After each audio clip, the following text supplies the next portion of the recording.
Hello students, welcome to the D chemistry classes. आज हम chemical kinetics chapter discuss करेंगे।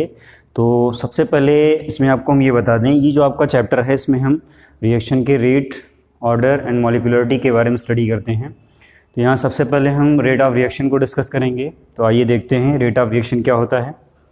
देखिए, रेट ऑफ रिएक्शन जो आपका है वो change in concentration with respect to time होता है, यानी कि टाइम के रिस्पेक्ट में जो भी आपके रिएक्टेंट्स या प्रोडक्ट्स हैं उनका जो कंसंट्रेशन चेंज होता है उसे हम रेट ऑफ रिएक्शन बोलते हैं। तो यहाँ पर देख सकते हैं जो डेफिनेशन है उसका कुछ इस तरह से होगा, the change in concentration in any of the reactants or product. Reactants or product का मतलब मेरा है कि जो रिएक्शन है अगर वो रिवर्सिबल है तो उसमें जो रिएक्टेंट्स हैं वो फॉरवर्ड रिएक्शन के लिए हो जाएंगे, और जो बैकवर्ड रिएक्शन है उसमें आपके जो प्रोडक्ट्स हैं वो एज रिएक्टेंट्स हो जाएंगे। तो यहाँ पर डेफिनेशन हो जाएगा ये आपका, the change in concentration in any of the reactant or product, यानी कि रिएक्टेंट या प्रोडक्ट किसी में भी पर यूनिट टाइम बोलें या फिर इसको चाहें तो विद रिस्पेक्ट टू टाइम बोल सकते हैं, is known as rate of reaction. अब इसको हम क्या करेंगे, एक केमिकल इक्वेशन कंसीडर करके इसको हम समझने का प्रयास करेंगे कि इसको कैसे हम डिज़ाइन करें, क्योंकि इस पर न्यूमेरिकल्स भी आते हैं। तो न्यूमेरिकल्स को करने के लिए आपको पहले ये पता होना चाहिए कि रेट ऑफ रिएक्शन को with respect to chemical reaction कैसे हम असाइन करते हैं, कैसे इसको राइट करते हैं, कैसे इसको रिटर्न करते हैं।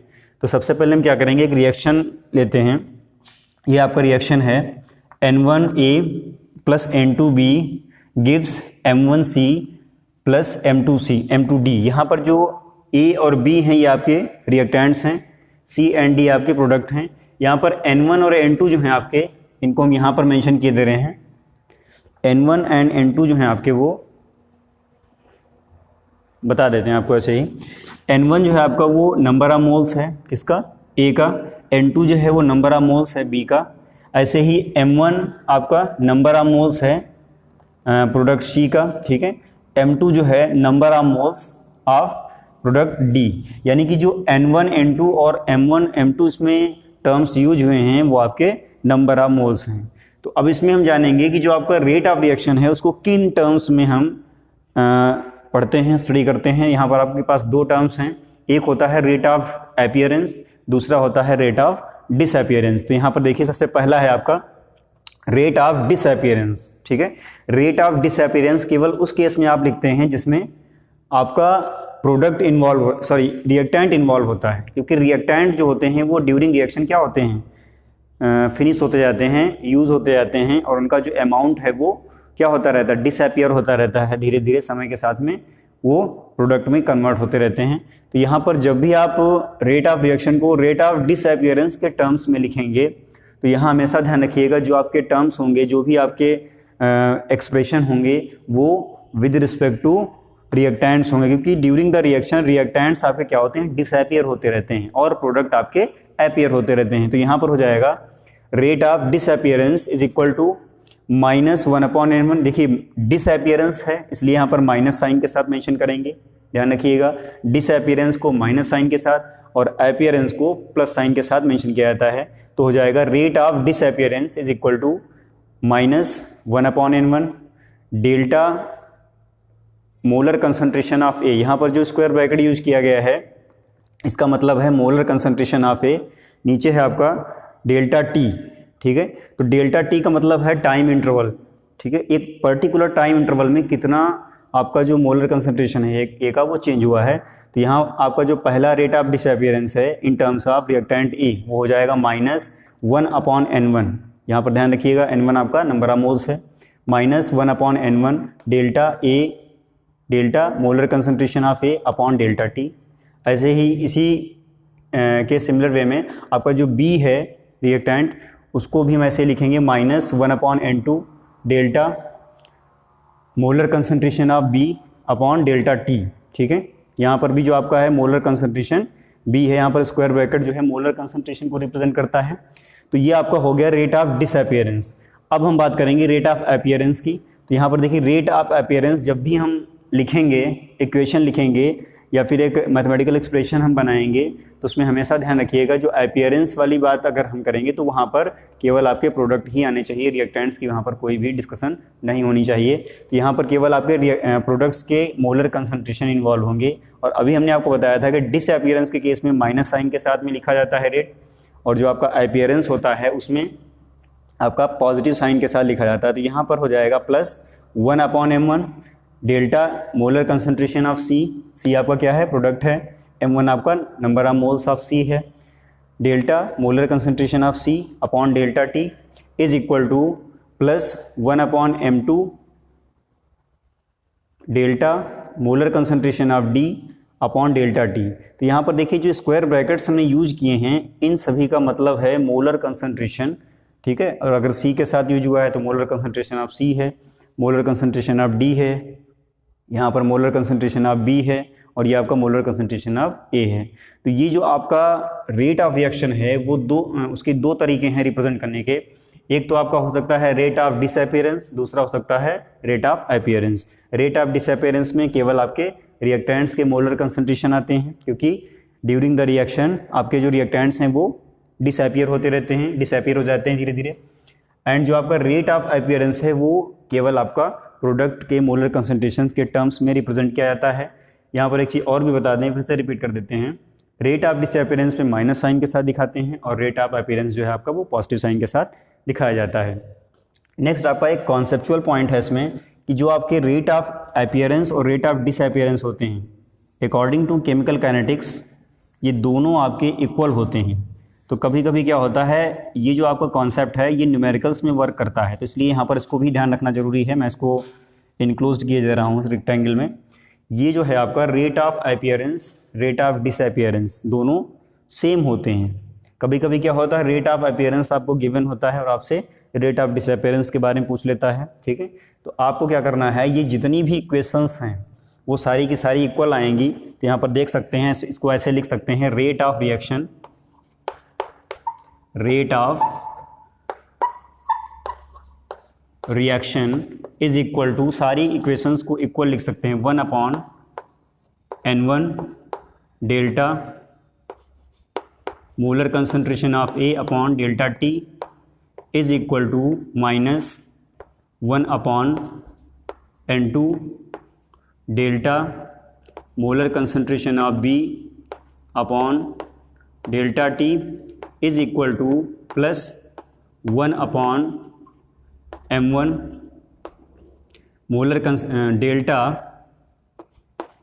मोलर कंसंट्रेशन ऑफ सी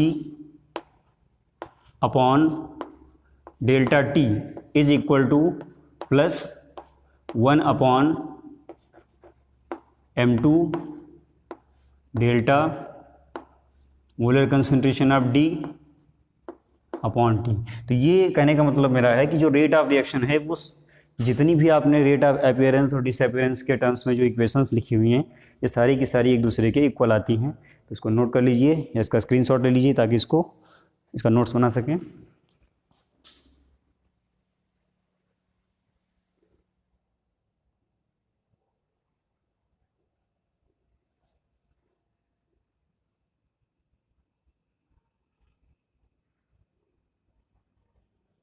चलिए आइए एक न्यूमेरिकल करते हैं rate of appearance and rate of disappearance पे। तो न्यूमेरिकल है आपका, ये देख सकते हैं बोर्ड पे लिखा हुआ है, the rate of formation of NO in the following reaction is 3.0 into 10⁻³ मोल पर लीटर पर सेकेंड। ये आपका रेट ऑफ फॉर्मेशन दिया है। रेट ऑफ फॉर्मेशन का मतलब क्या है, ये जो रिएक्शन है 4NH3 + 5O2 gives 4NO + 6H2O। इसका मतलब क्या है, जो NO है वो एज प्रोडक्ट इसमें फॉर्म हो रहा है, एज प्रोडक्ट फॉर्म हो रहा है। इसका मतलब रेट ऑफ अपीयरेंस आपको ये गिवन है। क्या गिवन है, 3.0 into 10⁻³ mole litre inverse second inverse. अब इसमें हमें कैलकुलेट क्या करना है, दो चीजें कैलकुलेट करनी है। फर्स्ट है आपका rate of disappearance of NH3, ठीक है, डिसअपीयरेंस निकालना है किसका, NH3 का। दूसरा है आपका rate of formation of H2O, formation of H2O कहिए या फिर अपीयरेंस ऑफ H2O कही है। तो यहाँ पर हम कैलकुलेशन करेंगे। सबसे पहले जो आपका रेट ऑफ रिएक्शन है उसका कॉन्सेप्ट जो है उसको हम पहले यहाँ पे मेंशन करते हैं। क्या कॉन्सेप्ट है देखिए ज़रा, इसका सॉल्यूशन इस तरह से हो जाएगा। जो आपका रेट ऑफ अपीयरेंस और रेट ऑफ डिसअपीयरेंस है दोनों आपके इक्वल आते हैं। तो जो आपका रेट ऑफ रिएक्शन है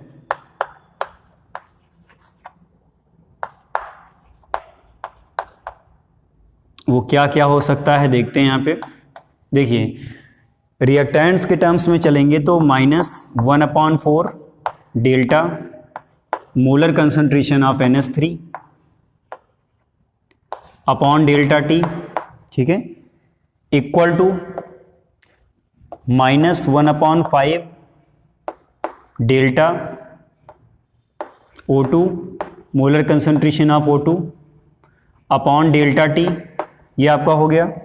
और अगर हम दो टर्म्स इसमें मेंशन कर लें तो गलत नहीं होगा। यहाँ पे जो प्रोडक्ट्स हैं रेट ऑफ फॉर्मेशन इनका 1/4 delta molar concentration of NO upon delta T is equal two plus 1/6 delta H2O delta T। ये आपको दिया हुआ है।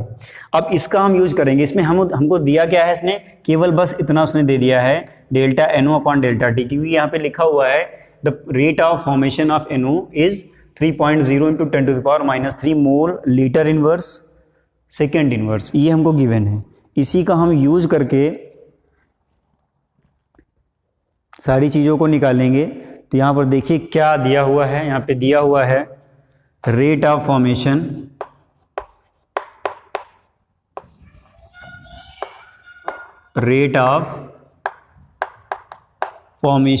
फॉर्मेशन कहिए या फिर आप ये पहला आपका कैलकुलेशन है ऑफ NO।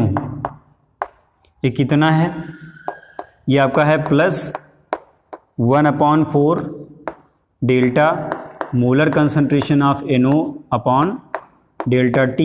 और ये दिया कितना है 3.0 इंटू 10⁻³ ये आपको गिवन है। इसको हम क्या करेंगे, यूज़ करेंगे और निकाल लेंगे। यहाँ पर जो आपका रेट ऑफ डिसअपीयरेंस है, ठीक है, यहाँ पर देख सकते हैं ये जो आपका टर्म है ये इसके डिसअपीयरेंस के इक्वल है। केवल यहाँ पर बस साइन का डिफरेंस है। तो यहाँ पर लिखेंगे सिंस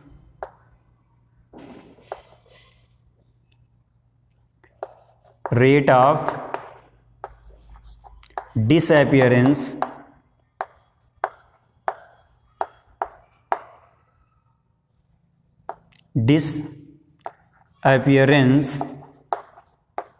of NH3 क्या है, is equal to -1/4 delta NH3 upon delta T। और यही आपका इसके इक्वल भी है, ठीक है, plus 1/4 delta NO upon delta T। तो जो आपका NH3 का रेट ऑफ फॉर्मेशन है वो इसी के इक्वल हो जाएगा, क्योंकि ये चीज़ आपने निकाल रखी है यहाँ पे 3.0। तो यहाँ पर पहला जो आंसर है वो हो जाएगा 3.0 into 10⁻³ mole litre inverse second inverse. ये आपका पहला आंसर हो गया, इसको हमने सर्किल कर दिया। दूसरा जो आंसर है आपका वो क्या है, दूसरा जो कैलकुलेशन है वो आपको rate of appearance of H2O निकालना है, ठीक है। तो पहले इसको नोट कर लीजिए, तब तक इसको नोट कर लीजिए। सेकेंड जो कैलकुलेशन है रेट ऑफ अपीयरेंस ऑफ, आ जाएगा इतने में, second rate of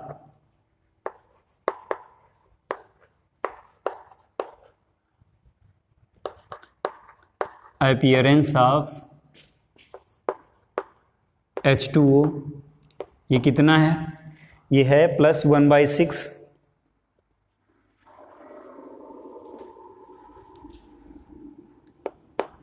× 1/6 delta H2O। इस इक्वेशन को देखेंगे, यहाँ पर ये जो टर्म है अब हम इसके इक्वल करेंगे क्योंकि ये हमको गिवन है, और इसको हम इसके इक्वल करेंगे तो हमको आंसर मिल जाएगा delta T is equal two plus 1/4 delta NO upon delta T। तो ये जो आपका कैलकुलेशन है ये आ जाएगा, इसको हम डेल्टा H2O करके निकालेंगे। ये जो आपका 6 है इसको हम सिंपली अगर सॉल्व करें तो जो R यहाँ पे जो डेल्टा H है इस तरह से delta molar concentration of H2O upon delta T, ये आपको निकालना है। और यहाँ पर इसकी वैल्यू हमें गिवन है, तो ये जो 6 है ये ऊपर चला जाएगा, यहाँ हो जाएगा 6/4 इंटू इसकी वैल्यू हमको गिवन है, न्यूमेरिकल में गिवन थी 3.0 इंटू 10⁻³ तो इसको जब कैलकुलेट करेंगे तो इसका आंसर हमें मिलेगा 5.4 into 10⁻³ 5.4 into 10⁻³ mole litre inverse second inverse, एक आपका ये आंसर हो गया। तो ये आपका न्यूमेरिकल कंप्लीट हो गया और उनको इस तरह से करते हैं। यहाँ पर थोड़ा ये ध्यान देने वाली बात है, हमको केवल इतना निकालना था, इसमें हमने इसलिए नहीं किया क्योंकि यहाँ से दोनों चीज़ें कैंसिल हो जाएंगी, प्लस माइनस कैंसिल हो जाएगा और रिजल्ट आपका आ जाएगा, ठीक है। वहाँ पे क्या है, वहाँ पे दोनों नंबर्स आपके डिफरेंट हैं, यहाँ पर 1/6 है, यहाँ पर 1/4 है, तो इस 6 को हमने क्या किया यहाँ कर दिया और इस 6/4 करके इस तरह से हमने कैलकुलेट कर लिया। नोट कर लीजिए, इसको स्क्रीनशॉट ले लीजिए।